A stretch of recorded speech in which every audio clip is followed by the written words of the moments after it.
I'm Ged Flynn, I'm from Papyrus Prevention Young Suicide. I'm really excited, genuinely, to talk to a new colleague today we've not met yet. I'm looking forward to a conversation about broadly two things.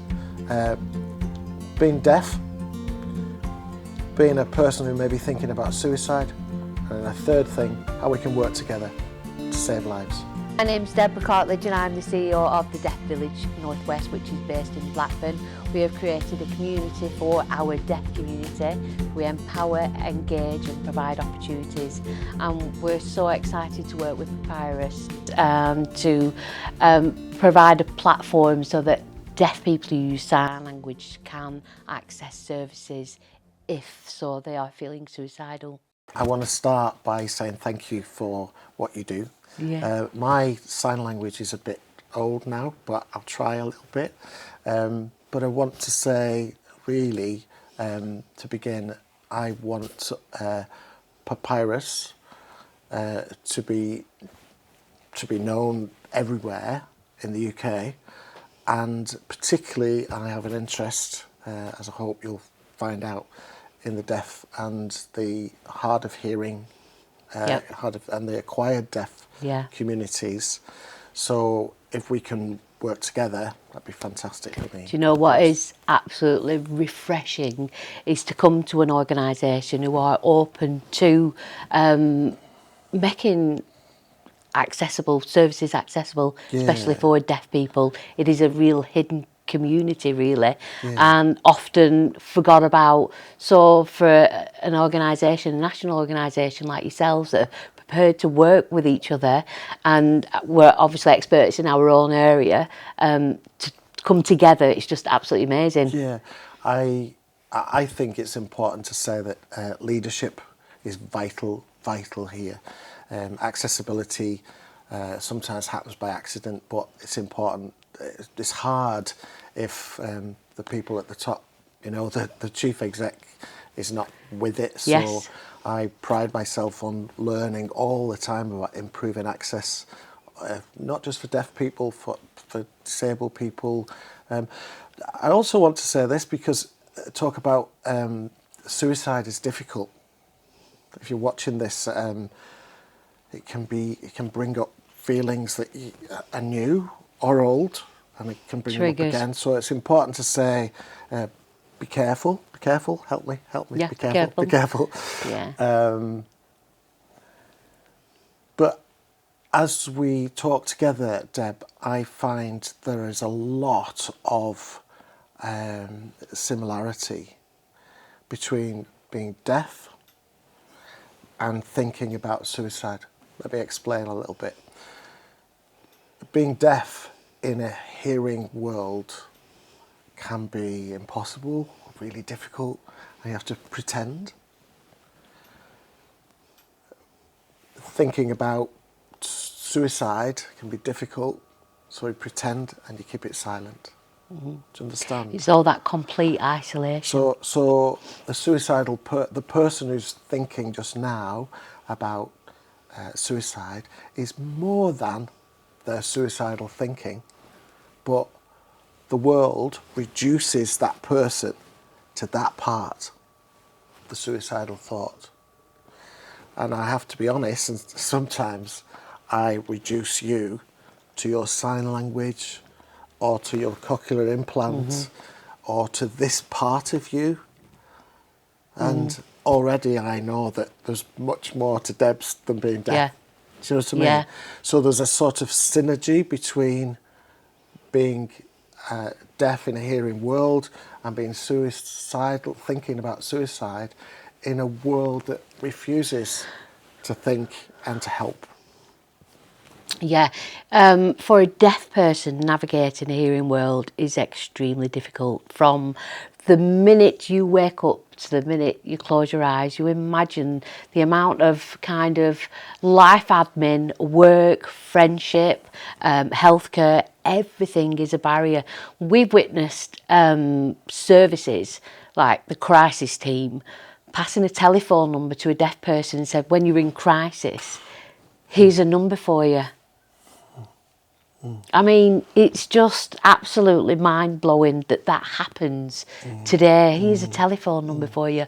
When you're in crisis, it means you don't want to be here anymore. You know, I could write several books on examples of things that I personally have witnessed over the 25 years of being in this field, and it's absolutely heartbreaking. You remind me of a story. Only a few years ago, I visited hospital. Oh, all these signs are coming back. Yeah. Hospital. A lady that I used to work with, and she was prelingually deaf, and 3 days and nights in the bed, alone, no visitors. So I came and said, "Hi, how are you, Sally?" Whatever her name was. And the nurse said to me, "Oh, you can sign." I said, "Oh, a bit old now." And she said, "Ask her what she wants to eat." What? No, nothing for her. No. Just a little bit of lip read. Nothing. This happens daily. So we have a live document. So just only this month only, I mean, we've got 16 people who haven't been able to access their hospital appointments because an interpreter didn't turn up. Interpreters don't not turn up. No. They're not booked. No, they're you not know, booked there in was an time. incident, it was a member of staff, and it was only recently, thought he was having a heart attack. Went to hospital. Wife is deaf as well. But they just happened to have the friend's daughter with her. She's only 11. Her mum's deaf, so she does sign. And they said, "Can we use her to interpret?" A child. No. It's completely against All the that. ethics, yeah. You know, I'm quietly excited about the potential for us working together, and not just with yourselves, but with the whole deaf Community, and yeah. hard-hearing communities, because everybody's different. Everybody needs something new all the time. Yeah. I think I'm really keen that we don't reduce, I keep saying it fairly rubbishly, the deaf person to their being deaf. You are a woman, you might be a mum, you might be a dog owner, you might be a jogger, you might have benefit problems, you might be able to... My prelingually deaf friend speaks English proficiently and is brilliant at Spanish. I can't speak Spanish, and I think, how Yeah. did you do that? Yeah, So yeah. we reduce each other sometimes to, you know, my colleague in fundraising, I think, oh, they're good at raising funds. I don't know that they might be a scuba diver as well. I know. Oh, We've got to look exactly. at the whole Do you know? So we person. do this at work as well, right? So it's like, okay, so you're coming in to do this job, but Yeah. hey, what do you like doing? That's right, yeah. What do you things you do? Honestly, we Yeah. pick up on. So you Yeah, have yeah, got yeah. that talent. You're kidding. That's right. Sometimes people keep that quiet. Do you know what I mean? Yeah, But yeah, we yeah. tend to tease everything out of them. Yeah. Nobody knows that I'm a striptease. That's a joke. That's a joke. But, you know, we've got to look at the whole person. And it's really important to me, because if we have any expertise, and beware of anyone who says they're experts, particularly in our subject, suicide, if there's any expertise in it, it wouldn't be the leading cause of cause of death in this country. So we're getting some things wrong. We're still not learning from the person whose individuality is part of their suicide story. If ever our advisors pick the phone up and think, I've heard this before, they should finish, because every person's story is unique. Well, that's it. When we've all got a story, haven't we? But we are much more than our ideation. And one of the things I would be saying to you, if you were thinking about suicide, right now, Debs, you're thinking about suicide. Were you thinking about it yesterday? And you might say yes. What about the day? Were you always? Well, no. And then we can actually, not only we can juxtapose the want to die and the tiny bit that wants to live, we can juxtapose and we can do this, and then the person can make a decision to stay safe from suicide for now. But it also reminds me and you that we are more than now. And that's beautiful. Yeah, absolutely. You are more than being deaf. I know that politically, I'm gay. I wouldn't want to be straight. Some people who are gay, I imagine, want to be straight. We're all different. So my deafness, when I was younger, it was like really tried to come to terms and understand why I was deaf, you know, Yeah, and yeah, I couldn't. And it was later on in life when I realised I've had to go through these really harsh lessons, these really tough times, these where I've been really hard on myself because I haven't been able to learn like everybody else because I couldn't hear what was going on. And for me, it's just remind you of what life is, you know, because it is so. We've all got your own unique stories, haven't we? But I think just going on from that, the reason why I had to suffer and go through all those life lessons is it put me on this path to opening the deaf village. Fantastic. To understand what it is and have that empathy and that understanding and that realising that, you know, I can speak, but a lot of my colleagues that I work with don't. They use sign language, and this is the barrier, the massive barrier. So if I hadn't have gone through all those terrible, difficult time where I had to question myself and why, I wouldn't have been doing what I'm doing now. And I think for setting up the Deaf Village and putting us on the map, so to speak, creating an environment where deaf people felt safe and they could access services. We can support them accessing services. They feel a belonging. They can communicate in their own language. It's their belonging, which then entails our organisation's meeting.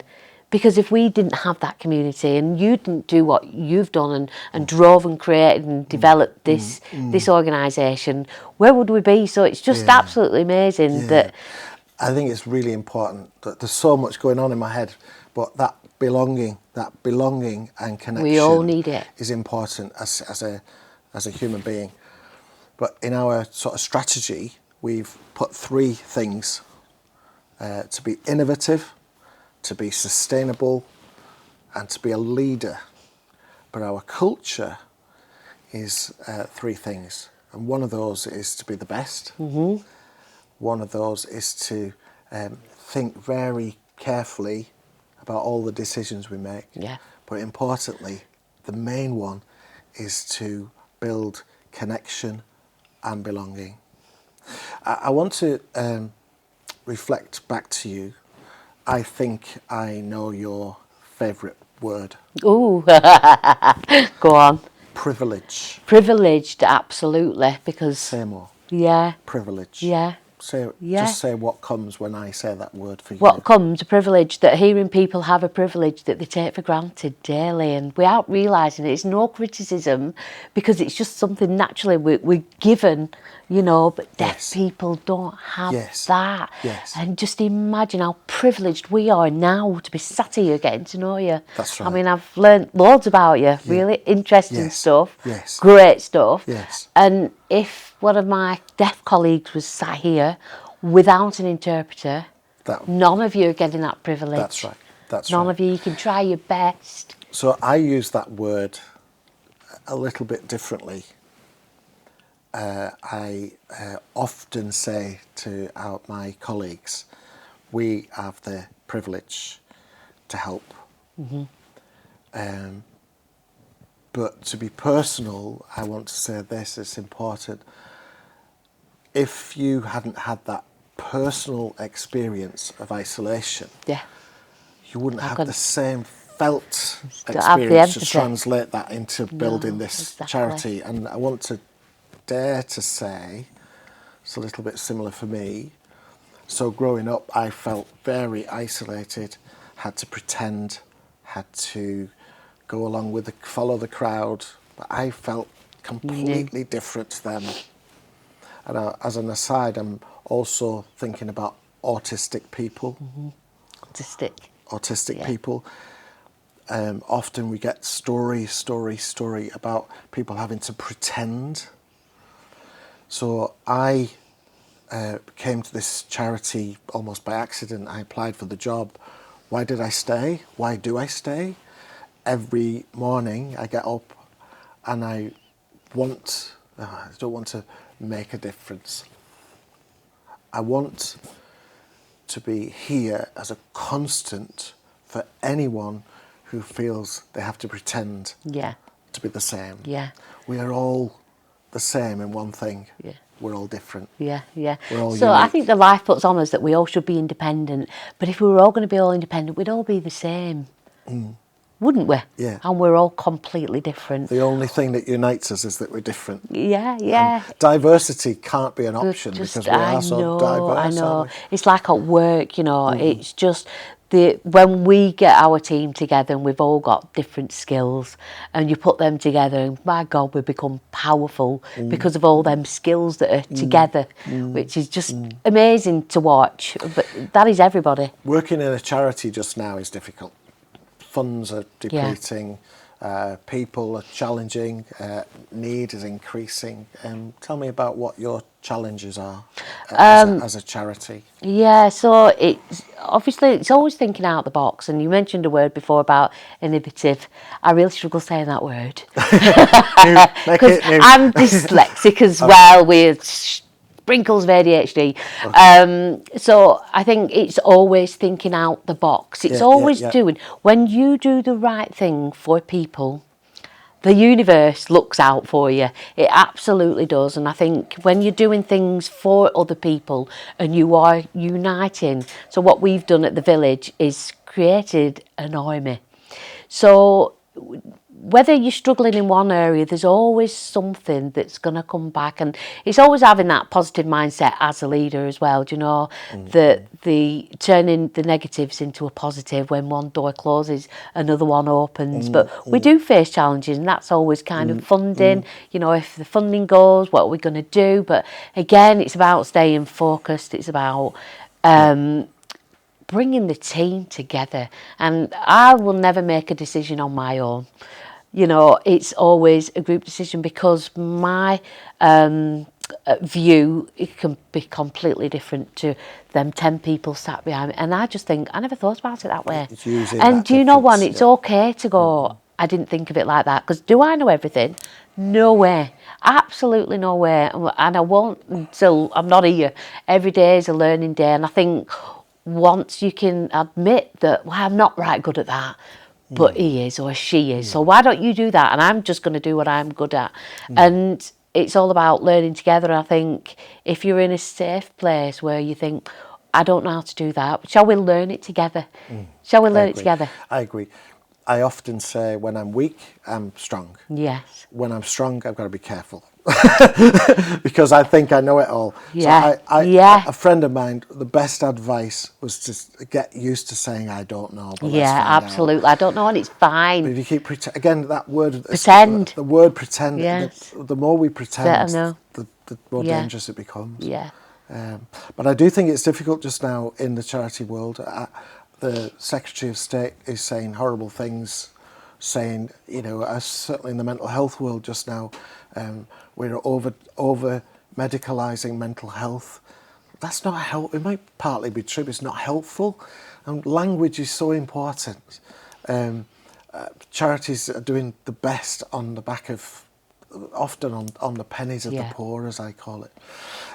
But I think it's important as leaders that we share with each other our attitude and challenge each other sometimes and encourage each other. Keep going. Yeah, absolutely. Sometimes a bit lonely at the top, but I think that's the problem. People sometimes see you at the top. I don't see myself at the top. I'm a working class lad. For goodness, I see myself. I struggle to be.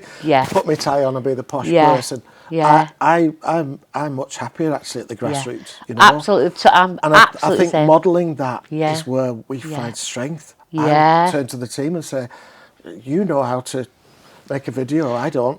You know how to. It's about being authentic, isn't it? Absolutely. And I when we go out, you know, so, oh, this is CEO, and I just go, what's that? Exactly, what is that?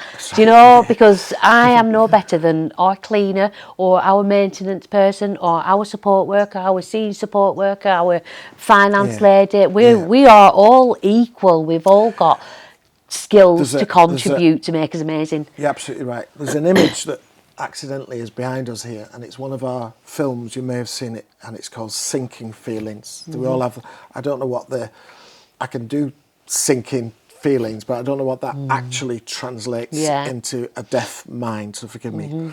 But in English, for me, it might be different for you or the other person. A sinking feeling is let me go to my personal story. I may never have named this, but I'm different, I'm odd, I'm the one they'll think is stupid or deaf I had it or all. whatever. I do you felt know? exactly the same. Or I'm a girl in a man's world, or I'm a man in a girl, or whatever. And that deep internalized silence, being silenced, it's like disabled can Yeah. be an active or a passive verb. I was silenced. I was disabled by a world How that... many years did you suffer Oh, being in silence? I knew I was different when I was 12. Yeah. I named it internally in Yeah. different... I do it every day. Mm-hmm. You know, like you've just Yeah. disclosed, I hate that word, you've just shared your story, a bit of your story. We do that every day. Look Do you at know him. what? The best gift that you could ever give anybody is vulnerability. Yeah, that's right. Because when I I'm don't know. vulnerable, That's right. you Yeah, then it feel opens the door. comfortable Exactly. to be vulnerable. Exactly. It's okay. Yeah. I'm just authentic, and Yeah, you're it's going to right. get what you see. No, exactly. There's no. But I think that's what clearly drives you. It certainly drives me. I don't know whether people see that, but that desire to recognise in the other their potential, and that sounds very paternalistic. I don't mean it to be that, but I've been the kid who would have wanted to ring a helpline, but it wasn't there. Yeah.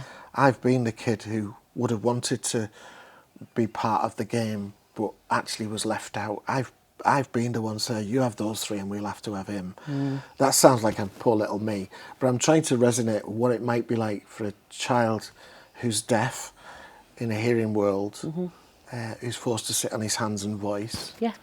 I mean, I hate and I love the history of the science school where the nuns would beat you on your hands and then you'd Oh, I know. and I blow on your know. hand. I mean, that's so powerful. Imagine. That you've been You punished get for being caned you for know, signing. we criminalised homosexuality. We didn't criminalise deaf people. We locked them up. Yeah. You know, Yeah. and so there's a huge synergy there.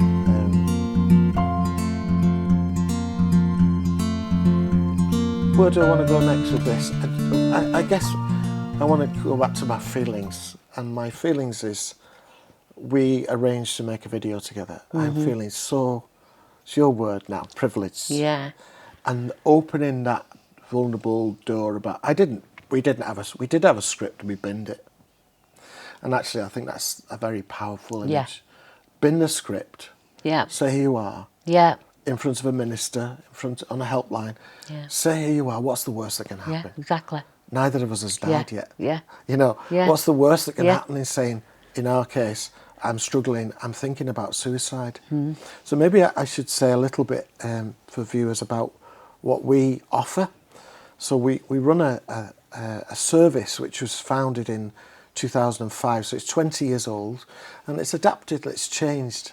So it started as a response to families asking the question, will my child be the next one to kill themselves? You know, you read in the newspapers, and certainly in the early 2000s, late 90s, you were hearing a lot of suicide young people. And families were worrying and saying, I don't know whether my child is suicidal. So we set up a service prior to me starting, which basically said it was a parents' helpline. I'm worried about my child, what do I do? And we gave practical advice, which essentially boils down to one thing. You don't know if your child is thinking about suicide, so find out. Ask them. Ask them the question, are you thinking about suicide? And then the service grew and grew and grew, small numbers at first, and it grew over the years. So I started in 2010, and we adapted it a little bit, and now we, almost by accident, attracted young people themselves who wanted to phone up. Never mind my mum. I can't talk to my mum, so I'll phone them and talk about myself. So now we've got two audiences: parents and the children and young people and young adults. We go up to 35, by the way. So if you're 45, 55, 65, I don't care. Ring us anyway. Use our service. Okay. Doesn't matter. Yeah. Age is just a number. Yeah. So if you need to contact us, doesn't matter. And then over the years, it changed again because professionals were ringing us saying, I'm a doctor and I'm worried that I've said the wrong thing. Well, unless you're encouraging somebody to kill themselves, you're not going to do the wrong thing. Yeah. So sometimes we're just affirming, you've done a good thing, well done, do it Yeah. again tomorrow, you know. Yeah. So those three audiences have emerged. And then in parallel, we started with just the phone before I started. Young people don't use phones. Do you remember them? We're at one of them. The young people, even now, a lot of young people, I'm an old fart because I use the phone. Everyone's texting. So Yeah. in 2011, we introduced text. But of course, deaf people can text. So I thought, that's great. You know, we've practiced. And email. It's English. We found that mums and dads used email more than text. Text is for young people. Yeah. And then, of course, at the same time, we introduced Instagram, Facebook. Remind me. Facebook. Facebook. I forgot. No, it's not Facebook. Yeah, Facebook, Instagram, TikTok. All of that over the years. Yeah, I love TikTok. And lots of young people will never know that they've used our service because it's silent and they're just reading on the website. So we've developed those services. But recently, about 1 year ago, we really tried hard to understand your communities, so the deaf and the acquired hearing loss communities' needs, and that's where we introduced this. New service with Sign Health. Sign Health. That's Yeah. right. Sign Health. Yeah. So people can contact us through the website, click a simple link, they get through to a experienced translator. They will only see the translator will contact our advisor, so it's a three-way help. Yeah. But we remain anonymous, so if the deaf person using our service wants to tell them their name, that's up to them. We wouldn't. But their story is important, their individual story, what I call their more than. Yeah. I am suicidal just now, but I am more than that. Tell me what's the more than as well. And it's that more than what will save the life. See, isn't technology amazing? So it's amazing in one way. So over the years, the deaf community always used to come together. So they would meet, so it'd be a deaf club and they'd have a drink, bingo, dominoes, and chat and tell each other news that they're going to find out. Obviously, because we've got lots of sources that we can go and tap into and get. Our deaf community is limited with the information that they can get, so they rely on each other. So technology then improved. So we've got text messages, then we've got FaceTime. So what happened is the budgets and the funding for the deaf community coming together ran out. Because the young ones were going texting, FaceTiming, which meant these communities are going, but where does everybody go together? For me, my vision for the deaf community was bring them back. Okay, the government said, look, you know, we're closed everything, everybody's going to be independent. And I went, no way. So as growing up, being hard of hearing and being kind of written off, when somebody says you can't do something, I go watch. And that is my absolute determination to go, you don't think I can do it? I might not be able to do it on my own, but watch, I can collect an army and we can do it together. Whether I've got all the skills to be able to do that or not, together we will have. Yeah, that's fantastic. The other side of that technology story for us is as a campaign organisation, we're really, we were the first in some ways before other charities in saying the internet is a dangerous place. It's really dangerous. So we all know about sex online. We all learn about sex online these days. And a good story to share with you is about 10 years ago, one of the internet providers asked parents in a survey, what's your biggest worry? Sex online, you know, all the pornography, came in at number 13. Wow, what was number one? Suicide. Wow. Second, self-harm.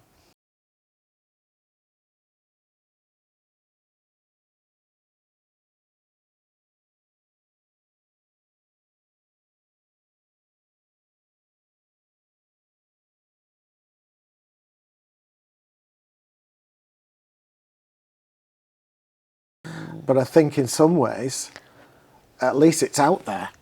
It can't be hidden. But in the hearing world, Deb, we can hide it. Yeah. We can hide it, and we can pretend it doesn't happen. Yeah. I just want to ask, while we've been sat here, a couple of times I've had to swallow, because it's a really tough subject to talk about and can be triggering, can't it? But have you guys at work in this day in, day out, and whether you've had a conversation with somebody and you've found out that they have passed away, how do you look after each other working in this such a sensitive environment that's really hard hitting? Let me start by my experience of you, which is you take for granted what you do. Yeah. And you're wonderful. Yeah. And we probably don't recognise that we're in this. Even as you asked the question, that I thought, oh yeah, we just talk about suicide. You know, there's a wee boy due to come into the office today who's got lived experience of suicide in his family, and he climbed a mountain and raised money for us. Breaks your heart. And if it doesn't break my heart, I'm in the wrong job. Yeah. If I don't cry with him and laugh with him as well, I'm in the wrong job. Yeah. And I think we've got a good disposition as a charity. I hope that our staff feel that they can say, that really got to me. Yeah. In a way, I'm saying that I'm the leader, and if I don't model that, I have to. If I'm not moved by the death of 3 girls and their 3 dads walking across mountains to raise money for us, I'm in the wrong job. But we can become blasé, and in a way, I always say, if the undertaker cries at every funeral, he'd never get his job done as well. So there's a balance, isn't there? So we should never forget that every suicide, in a way, is a failure for us. But we're not in charge of people's lives. Suicide, in its origins as a word, means the self. The self kills, and it's so tragic. We as society need to do everything in our resource and work together, because we ain't got all the answers. You ain't got the answers. We're working together. We can be the best we can be, but ultimately, we can only help the person see why they may want to stay alive. Yeah. And we can't fix everything. There's a saying, isn't there? I can't do your sit-ups. I can't do my sit-ups. Yeah, it's very interesting. Isn't it? Yeah. But I think it's very important that I often say to the people on the end of the phones, go home and say to yourself, I did the best I could be. I was the best I could be today. And then go to bed. Yeah.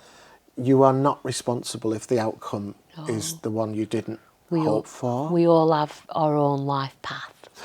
But I would say this as well to people outside who think, it must be dreadful working in suicide prevention. We're about life, not death. Yeah. If you look at our website, sometimes people say, it's a bit death-bound. Of course, we've got to share the problem. Yeah. It's like you saying deaf people are disenfranchised. But actually, they're wonderful individuals with all the things that life gives them. Yeah. So we're about life, and we need to pronounce that more.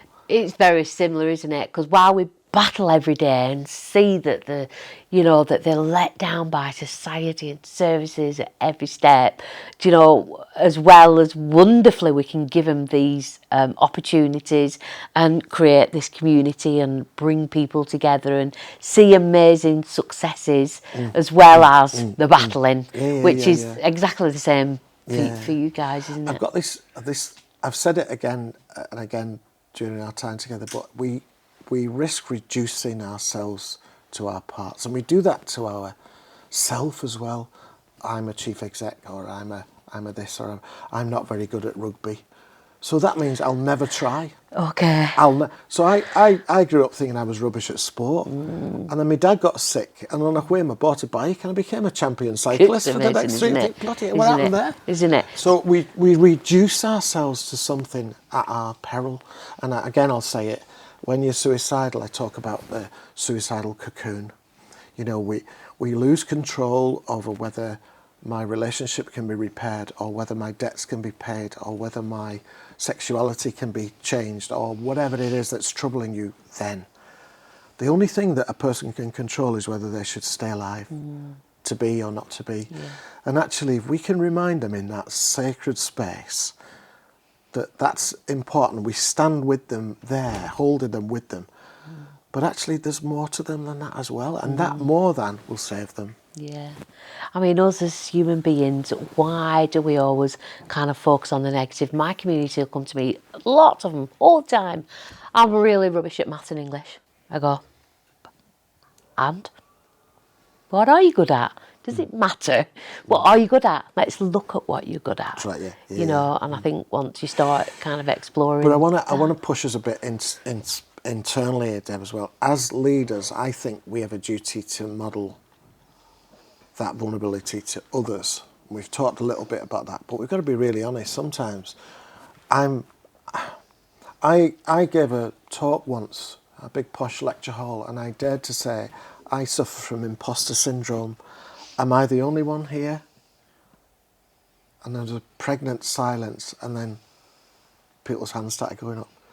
I don't know anyone who doesn't suffer with imposter syndrome. I'm complete opposite, and we just had this conversation. I was at an event speaking, and this lady said, "You know, I've got like imposter syndrome," and I went, "Do you know what? I haven't. I should be here, and I should be here because of everything that I've been through. No, that's great. Made me become here, and absolutely deserve my place here." No, it's a great inspiration. Yeah. I heard I was in a charities conference, and a lady stood at the front and said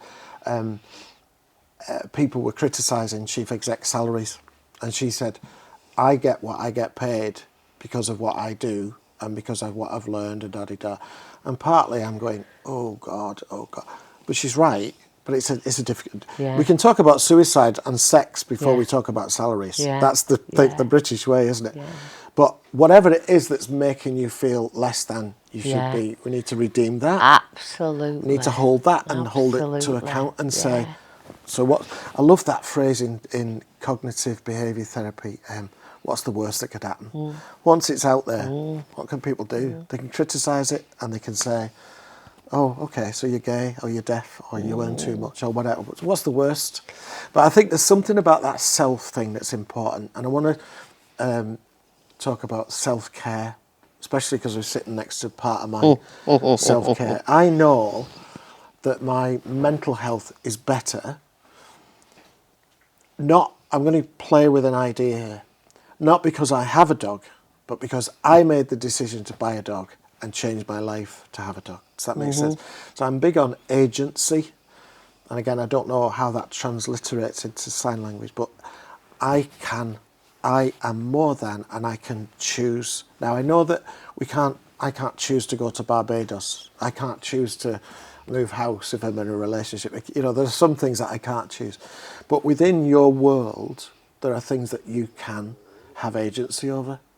I can ring the doctor. I can ring a helpline and get help. Does that make sense? You know, we are, as human beings, we don't give ourselves credit at all.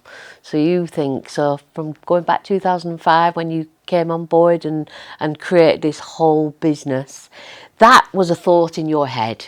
A vision of what you wanted to see, because you could see what was happening here, and that vision. So this is a thought in our head, human being that comes to reality. Yeah. Look at where you are, look at what you've developed, and look what we've done at the village as well. Yeah. From a thought, so we can change that thought process, and it's understanding that we can change that thought process. And, that's right. You know, no, I should be here, absolutely. But you know what drives that for me is anger. Yeah, frustration. Yeah. For me, it's anger, but I think a word that I've sort of come to like is passion. Yeah. And anger has got two ingredients. Passion has got two ingredients. One's love. One's love and anger. So that drive. I'm privileged that I haven't lost a child to suicide. I have lost my cousin to suicide, and it's devastating. And I can only imagine what it's like to lose a child. But I am privileged almost every week, at least once, to meet or speak with a parent who's lost a child. And I'm not saying it's a worse loss. I'm saying it's a particular loss. A lot of parents are angry. And obviously, in most cases, they're absolutely devastated because of the love that's been lost or changed because of the incident. But when those two are mixed, we can change the world. Yeah, fire. We can change the world, Absolutely. really. And you say we can all change the world. You're very lovely by saying credit me with the growth of Papyrus. I've been one of many who've come and gone, Yeah. and the driver for most of the policy change in this field have been people who've lost others and don't want anyone to go through it. Yeah. It's people like you who know what it's like Yeah. to be that kid in the playground. 20 years ago, God, the passion I had. Yeah. Like, I used to question myself thinking, "Ooh, in 10 years, I'm still going to be passionate." I tell you what, I am more passionate than I've ever been. Yeah. When I first started, and you didn't think you could have it any more passion Yeah. than that, but there's Yeah. this drive of people and lives that you change and that you touch. And I think it's important to say though, and this is quite personal, I think, and I would challenge you as I challenge myself. If I get in the way of it, I should step down. Yeah. If I get in the way of that growth, and also growth is not always in numbers. You know, just now we're rationalising possibly going smaller in order because of circumstance, but actually that's growth. It is. Pruning is very important to grow. Absolutely. And to become the better. Yes. The better new. Yes. The better new that we It's can not be. about numbers sometimes, No, is it? no. I completely agree with that. What do you do to switch off? Oh, this is really terrible. I bet you So, don't switch off. right, I don't switch off, right? I'm 100 miles an hour, Yeah. completely 100 miles an hour. If you've seen The Village and seen what we've done in the last 3 years, it's just absolute passion, commitment, tears, blood, sweat, everything. I've poured everything into it. So I don't sleep. I think half that is menopause as well. But obviously my mind is just all over the place, like 1,000 miles an hour constantly. Yeah, sure. So I'm either all or nothing. We had a little conversation earlier. I'm either all or nothing. So recently I've kind of done a lot of the building work and got the whole foundations of a whole business set up, and it's amazing where it needs to be. There's sometimes I just need to shut down and have a bed day. And you feel guilty about having a bed day. I don't want to get up today. I've got children, they're 14. Well, I've got 4 children, but the twins are 14 now. But as a mother, you feel guilty at doing that. Do you know what I mean? They're fine, they're playing out and things, you know, but sometimes, and I think I've a little bit lost myself on this journey. So, to the point where I just need bed days and go, that's it. But I still get visitors because I've created a community and I just love people. So I'm never going to be on my own. If I'm in bed, I've got people coming to see me. I think it's very interesting, and this might be seen as self-indulgent, us talking about what it's like to lead a charity, but it'll translate for everybody. If you've built something from the grassroots, you know, my sister and I opened all the boxes when we first came to Warrington from Burnley, and there was 3 staff when we started, and now it's, I don't know everybody because we're that big, you know, to my shame really. And my point is, it's hard to be the person who's the being at the top rather than the doing. I know. So I think there's a real problem in which affects all of our mental health. So this is not just about leadership. I think when you've been a doer, it's hard to be the person who's meant to inspire. All the literature says the charity lead should inspire. It's quite a tall order, really. I'm not sure I inspire. It takes me all my time to be civil to people sometimes. But actually, our job is to be and to think.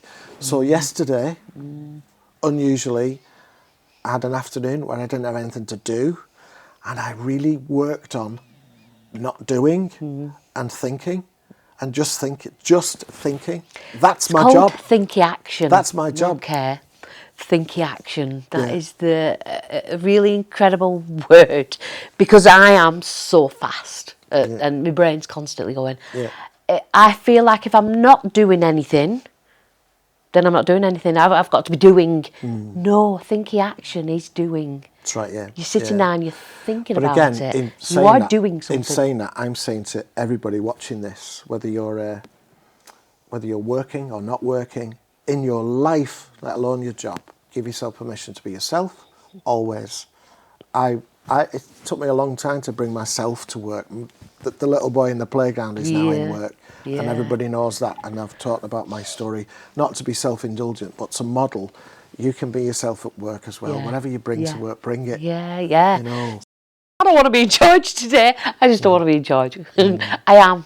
Yeah. But it's okay to say that as well, because Yeah. you think, oh my, we've got to make Yeah. some decisions. Yeah. And everyone's relying on them decisions to be right. They're not always right. No. The mistakes, let's embrace the mistakes, because I would that's how we say learn. I could name the decisions that I've had to make on my own. And usually it's in a room in SLT, and I'll say, "Right, I'm going to call this. Yeah. And I'm kind of... Yeah, yeah. But actually, Yeah. most things Yeah. happen and come out of the woodwork, Organically. and it, Just works. Yeah, That's how I that's right. found that Yeah. definitely our organisation has developed. So let me throw a challenge out, having challenged you about self-care. What's your hope for the deaf community, and what's your hope for society? How could people who are not deaf, what is your hope for people like me and the general public around the deaf community? So another reason why we did the deaf community is because we want to bridge the gap between the hearing and the deaf. So we live in Blackburn, so the whole of the local area, we put lots of different events on within the village. It's just a beautiful place as well, but it's to bring people together, and really it's about education. When somebody comes into the village, right, and you know they learn that English is a different structure to British Sign Language, and they go, I just presume they could read, you know, and they go away, oh my God. And you know, you've got one of your colleagues who we spoke to today who said, you know, I left the village and I went home and I couldn't stop thinking about it. That's right, yeah. You couldn't stop thinking about it. That's That's great. it. But until you're in that environment, you know, you don't think about it. I love that. It's a gift, that phrase. So maybe back at me, I would say, not that I want people to be thinking about suicide all the time. I want people to be suicide aware. Yeah.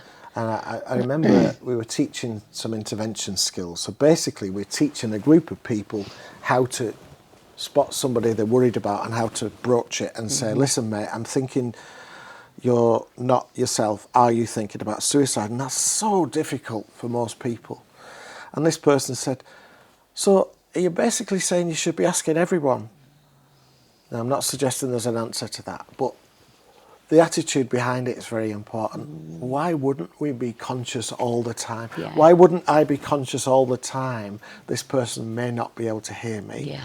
Why don't I face them instead of mumbling? Why don't I think maybe you know that another person might. Yeah, and maybe just sharing that with each other. What you take for granted is another. That person from our team who was incredulous that reading was a different thing for a deaf person. That's a gift that you've shared, and it'll stick in their mind. Yeah, it's lovely. And it's all about education, isn't it? And being open.